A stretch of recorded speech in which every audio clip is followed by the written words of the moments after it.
Sprint to your waiver wire and add all of these players that I'm going to talk about in this video because I guarantee they will help you win next week and many more weeks to come. And make sure to stick around to the end of the video because I'll be giving you a list of defenses that we can stream that will put up 20 plus points, because there are a ton of streamable defenses this week that are actually viable, unlike past weeks in fantasy football.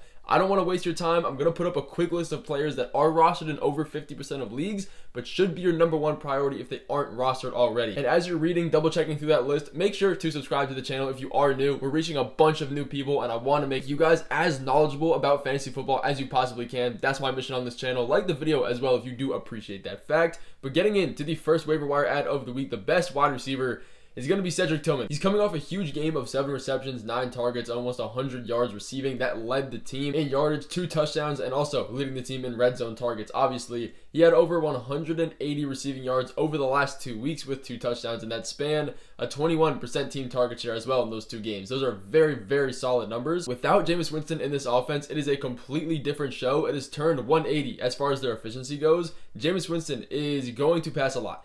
It does not matter if it's inefficient, if it's not accurate. As long as he has the pass volume, the wide receivers are going to get some kind of upside. And the reason I say that is because I do fully expect Jameis Winston to come back down to earth just a little bit. It's just what backup quarterbacks do. We saw it with Andy Dalton. We've seen it with a whole bunch of backup quarterbacks this year. Last year, they start off pretty good, and then once teams kind of have the game plan of what they run with the backup quarterback, with the coaching scheme, with the wide receiver, and just offensive options in general, they start to come back down to earth. I do expect that to happen with Jameis Winston, but again, he's always been a pass-first guy. As long as that continues, which it is, Cedric Tillman is going to have week-to-week upside, and it's going to bring other guys to have week-to-week upside as well, like Elijah Moore, who is another guy we should be stashing and adding on our bench if he is there. He led the team with 12 targets, which playing out of the slot primarily is going to get you those numbers, especially, again, with the pass volume. But he gets a pretty tough matchup against the Chargers this week coming up, so all of these wide receivers are going to be a little bit more risky as far as putting them in your starting lineup. But a quarterback we need to be adding, I had to put him earlier in this video because he's just so important, is Matthew Stafford. Number one priority if you need a quarterback by far,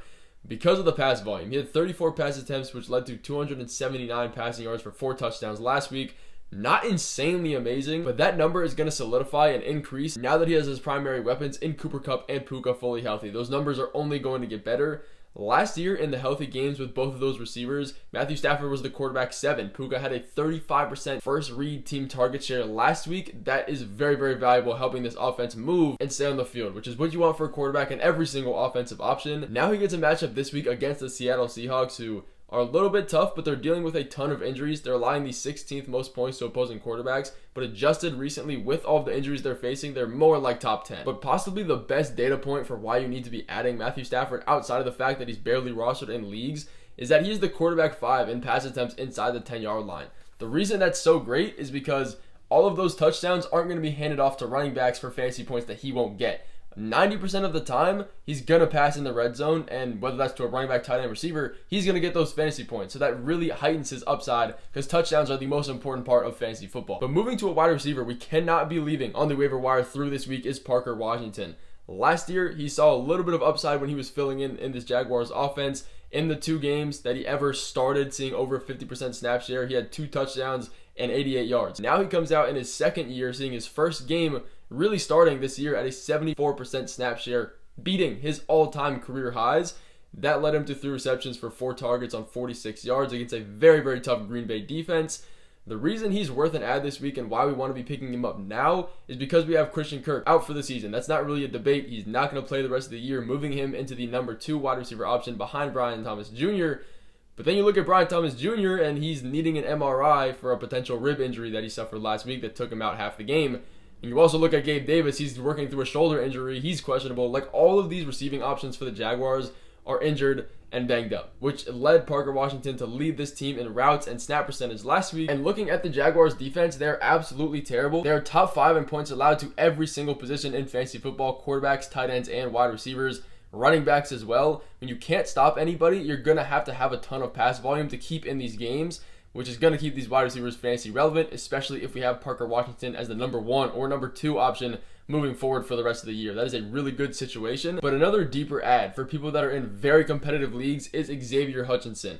We look at last week, and he really didn't do much to be wanting to add him. He had 1 reception for 19 yards, You look at the game as well. Mechie came away with 4 targets compared to Hutchinson at the 1. So you look at this and say, all right, well, maybe Mechie's the number 1 guy we want to be adding because we have Stephon Diggs leaving last game with a non-contact knee injury. We don't have any news on that as far as the time of this video being recorded, but those non-contact injuries are very, very negative as far as return time, and Stephon Diggs could be out for a couple more weeks, and we still have Nico Collins on IR coming back in week 10. So for that time, somebody's going to have to step up. Now, when you look at Mechie compared to Hutchinson, Mechie is more of that X wide receiver, more of a deep downfield, big threat kind of guy, like a Tank Dell, like a Nico Collins, which is good, but you already have that role in the offense. And you look at Hutchinson, he's more of the Stephon Diggs slot short route kind of guy, which is going to fill in more 1-for-1 for Stephon Diggs, and we saw that last week. If we look at the snap share and the routes run, Dale had 53 snaps compared to 30 routes run, with Hutchinson second on the team with 44 snaps, 26 routes run. Robert Woods, 24 snaps, 8 routes run, and then Mechie with 20 snaps, 9 routes run. Now, if you look back at Hutchinson, for his game log, he had a 60% snap share at the very least in the last 4 games since Nico Collins has been on IR. So he's just waiting to get that usage. Now, again, it looks like Stephon Diggs is going to miss time, which would put him at that number 2 wide receiver until Nico Collins comes back. Even with Nico coming back, I still think he's a fine add for now, and we can assess that situation as it gets further. But depending on that and depending on Diggs' injury, of how serious it really is, it's going to change my urgency rating for him. Just be aware he is a guy we want to have our eyes on moving forward. And Dalton Schultz is also a tight end that's probably going to get the most benefit from these guys being out. We do have to be aware that Cade Stover is still getting run, but Dalton Schultz is the primary pass-catching tight end for this point in the season, seeing 31 routes compared to Stover at 24, which helps Schultz to run the most routes and see the most targets out of that tight end room. With those 2 wide receivers most definitely being out for this next week, they get a matchup against the Jets, which is a tough one. CJ Stroud is likely going to have to lean more on the tight end game because the wide receivers are going to have very, very tough coverage, blanketing them out of the game, especially if you don't have your number 2 options. But a tight end, number 1, that we need to be adding as your first priority, if you can't get Dalton Schultz or you just don't want to deal with that, is going to be Zach Ertz. We have George Kittle and Pat Freiermuth on bye this week, 2 teams, the Steelers and the 49ers. Those are tight ends that people usually start, so there's going to be some room for potential snagging of Zach Ertz, and we look at him. He led this Commanders team in targets with 11 last week, and he played his second highest snap percentage of the entire season at 76%.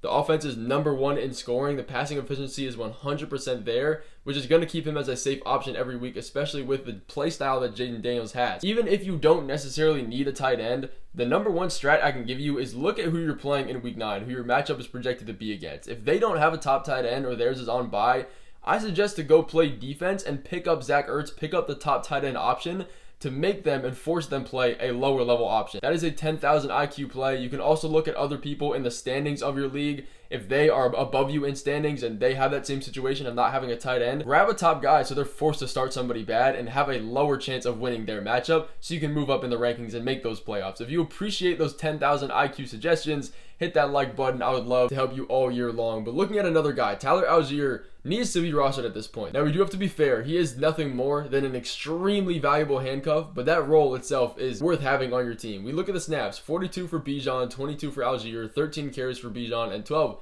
for Algier. That's a pretty decent split. Now, Bijan did dominate in routes run out of the backfield and targets, but Algier has been in the league getting usage for long enough. We know what he's capable of, especially if Bijan Robinson were to ever get injured.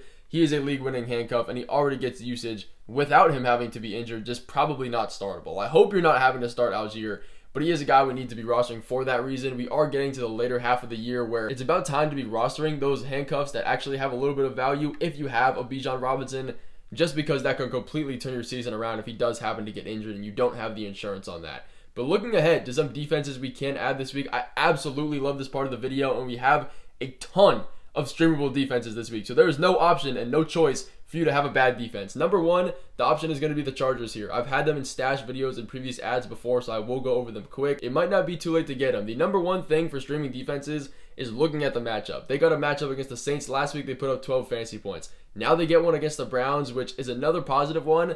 People are going to look at this and see Jameis Winston and say, okay, well, he just threw for over 300 yards, 40 pass attempts, a bunch of touchdowns, no turnovers. I don't want to do it. Now, I think it's almost a guarantee that Winston throws a touchdown in this next game. He's just known for doing that, and I do believe his efficiency is going to come down eventually. But if you don't want to deal with that, you think it's a bad matchup, there's another option we can get here with the New Orleans Saints, who should be a priority add as well. They now get a matchup against the Carolina Panthers, and we all know how bad that is. They don't even have a clue what they're doing. They're starting Bryce Young. None of their wide receivers are healthy. I don't even have to go too in-depth with that. The Panthers are allowing the second most points to opposing defenses this year. The Saints offense is pretty bad, which is putting more pressure on the defense, but they should be getting Derek Carr back soon, which is going to elevate this offense and keep them on the field more, making their defense a little bit more viable. But another amazing streaming defense here is going to be the Eagles if they are out there. They get a matchup against the Jaguars, again, who I talked about earlier, definitely won't have Christian Kirk, probably won't have Brian Thomas Jr., or Gabe Davis, one of the two. Etienne is dealing with injury, and the Jaguars just are not good. And yes, the Eagles secondary isn't necessarily amazing, but when you have all those guys injured and Trevor Lawrence at quarterback, that's probably one of your later worries as far as that matchup goes. But the third defense here is going to be the Titans. They get an amazing matchup against the Patriots, who likely will be playing without Drake May this week with a concussion. If Rudolph keeps playing the way he does and actually keeps this team on the field for more than 2 first downs, again, putting less pressure on the defense, they can do a lot more. Their secondary is very good, allowing the fourth least points to opposing wide receivers this year, and are very tough against quarterbacks. But if you can't get any of these options, the Bengals is another one. They get a matchup against the Raiders, which is a very good one for reasons that we all know. Very bad offensive line. Gardner Minshew is not a good quarterback. But that's going to finish off this video over the waiver wire ads for this week. I will see you in the waiver wire trap video coming tomorrow. You don't want to miss that.